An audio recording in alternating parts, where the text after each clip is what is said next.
Welcome to Hypnosis Today, the nation's first hypnosis TV talk show that explores the fascinating world of hypnotherapy. My name is Lisa Mackenberg, and I'll be your host, covering a wide variety of topics to help you understand the power of the subconscious mind and how hypnosis is being used today to help people achieve success, happiness, and prosperity. I have two very special guests. Well, my first guest is Yanxiao Luan. She's an honors grad of HMI College of Hypnotherapy.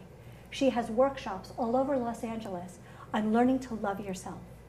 And she has with her her very special guest, Damante. Damante came in to see Yanxiao to overcome a fear of public speaking. And look, he's here on my show. Please help me welcome my guests. Damante, I want to start with you. Tell me what was going on. Well, how we met?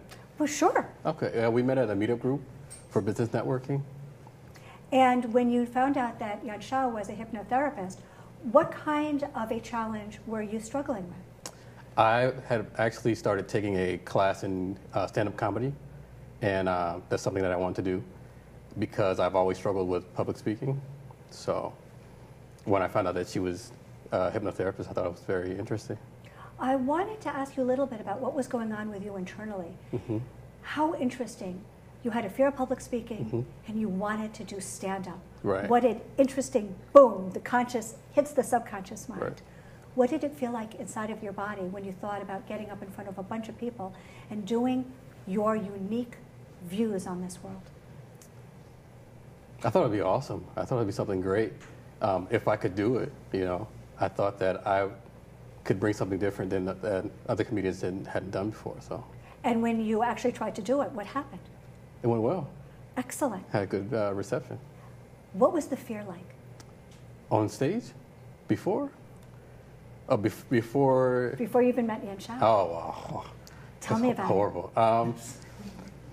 I would think about getting on stage. I would think about presenting in front of people, and everything would be fine until I actually got on stage. And what happened then? Oh, besides the heart attack? Yeah. So what did it feel like in your chest? Oh, it's horrible. Tightness in the chest, tightness in my throat. You know, I had a hard time speaking. And sometimes it went well, but sometimes it went not so well. Can you tell us? I won't tell anybody. Can you tell us the worst thing that ever happened? Worst thing ever happened to me. I was in high school in Maine, and I had to give a presentation for the mayor of Maine, and I couldn't speak. I understand. You know, just to let you know, I first saw a hypnotherapist 30 years ago for a fear of public speaking. And if you told me then one day I'd be on web TV here with you, I would have just laughed and laughed. I felt like I was going to die. You know, more people have a fear of public speaking than dying. Would people rather die than speak in public? Think about that. Now, Yanxiao, first of all, I'm very impressed that you guys met at a meetup group where you were networking to promote your business. And even then, that's the healthiest part of you that was so very brave. Can you talk to us at all? Tell me about a fear of public speaking. What do you know about it? Well, for public speaking or performance, I'm a singer myself. So I know there are three biggest reasons. One is being underprepared. So you're basically not knowing what you're doing. You want to win it, but you couldn't. And the second one is you're not familiar with the location, the venue, the stage. So you're going into the unfamiliar. And the third one is when you stand on the stage, look at the audience look back at you, you feel being judged. Did you feel any of those three things, all three things? Which one was most profound? I think feeling judged was the hardest, yeah. Yes. That if I didn't do well, that it reflected on me, on myself, yeah. So when someone has a fear of being judged, what do you do with hypnosis? With Damante, I actually found out there was a time he actually felt confident and connected, and that's when he went dancing. So when he's giving, and while the other person is also giving, it's a give-give situation that actually helped. Do you remember dancing? Oh, yeah. Were you able to replicate it in the hypnotic trance?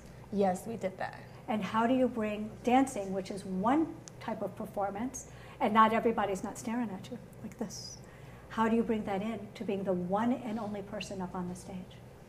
Well, what we did is we brought up the feeling of being confident And I did a visualization in hypnosis, walked him throughout the day of his performance, from getting up, getting ready, put on the clothes he's going to wear for the performance, and doing the hair, getting in the car, listening to the particular music, and walk to the front door of the venue, and then waiting to get on stage, and getting on stage, doing the performance. And we walked him through all this with the feeling of being confident of how he felt when he went dancing. So we created the association. So we had the law of association.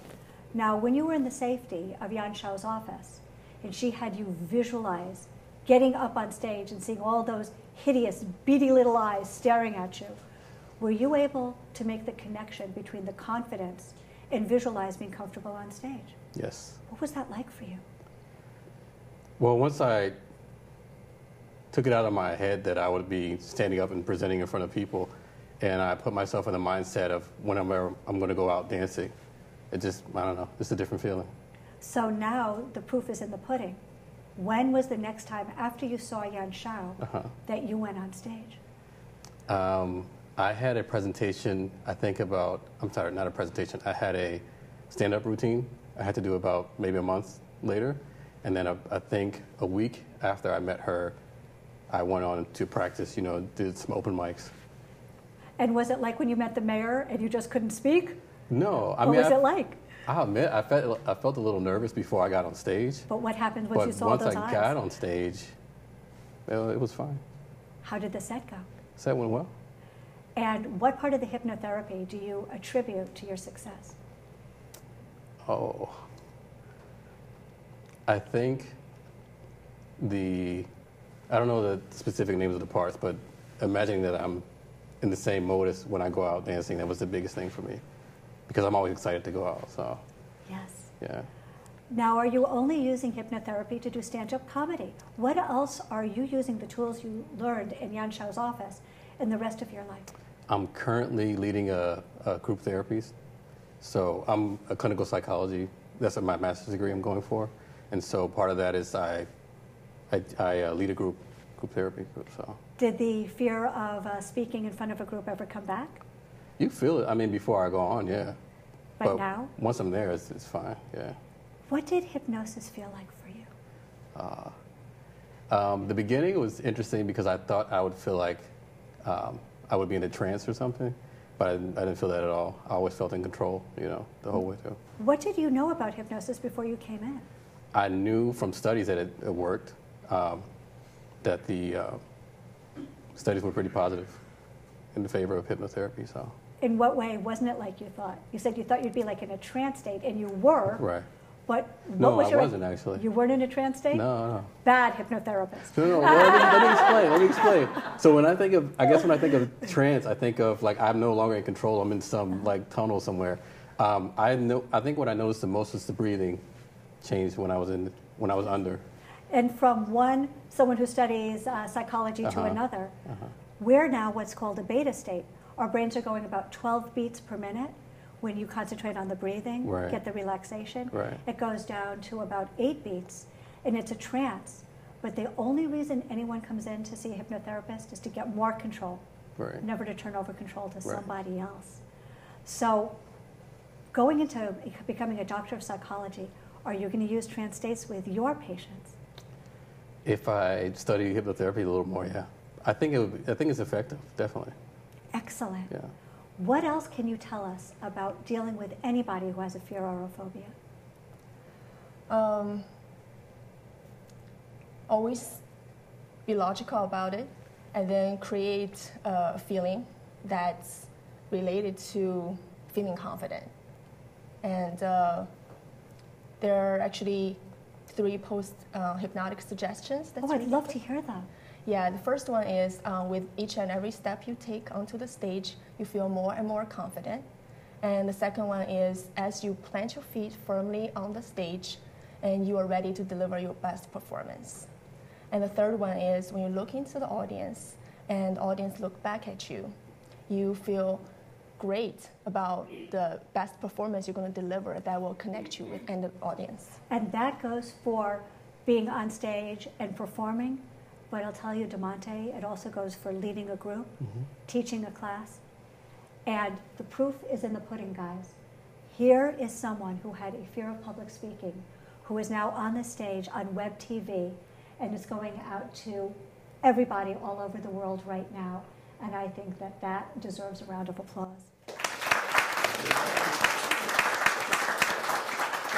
I want to end with you, Demonte. What would you say to anybody who wants to see a hypnotherapist? I say do it. I mean, don't hesitate. It works. And what would you say about working with Yan Shao? Awesome. It's awesome. Yeah.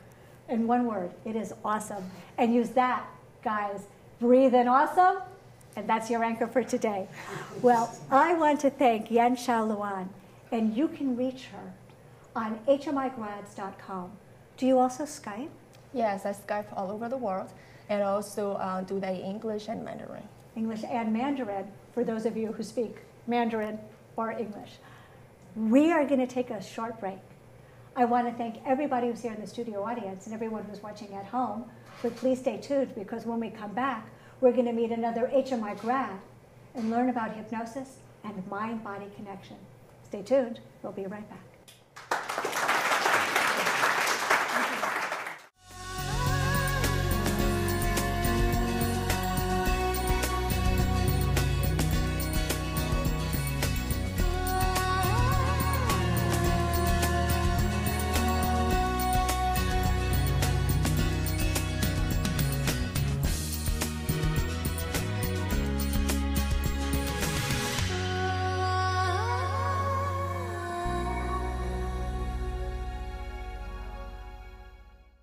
Mind, and how hypnosis is being used today to help people achieve success, happiness, and prosperity. I have two very special guests. Well, my first guest is Yan Shao Luan. She's an honors grad of HMI College of Hypnotherapy. She has workshops all over. Welcome to Hypnosis Today, the nation's first hypnosis TV talk show that explores the fascinating world of hypnotherapy.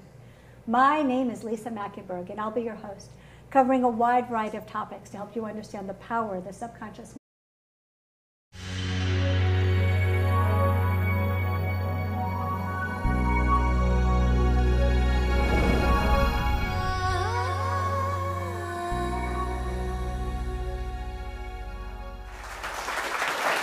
Los Angeles on learning to love yourself. And she has with her her very special guest, Demonte.